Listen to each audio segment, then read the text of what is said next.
তোমাদেরকে একটু কিছু বলতে চাচ্ছি। এটা ক্যামেরা আমার হাতে দেখতে পাচ্ছেন। এটা অনেক দিন ধরে আশা ছিল, একটা ক্যামেরা নিব, রিল বানাবো, ফেসবুকে কাম করব, ফেসবুক থেকে ইনকাম করব। অনেক দিন ধরে আশা ছিল।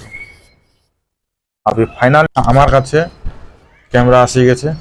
ক্যামেরা নিলাম, তখনই গিয়েছিলাম। তোমার আজকে কত তারিখ? 29 তারিখ। 23 তারিখে গিয়েছিলাম, আমি নিতে গিয়েছিলাম। তো এটা শুধু হচ্ছে রিল বানানোর জন্যই নিয়েছি, ঠিক আছে? তো এইটার দাম কত হতে পারে তো তোমরা কমেন্ট করে বলবা সবাই মিলে, ঠিক আছে? আমি এটা কত টাকা নিয়েছি যাই বলতে পারবে, তার জন্য গিফট আছে। DJ Sachin Kumawat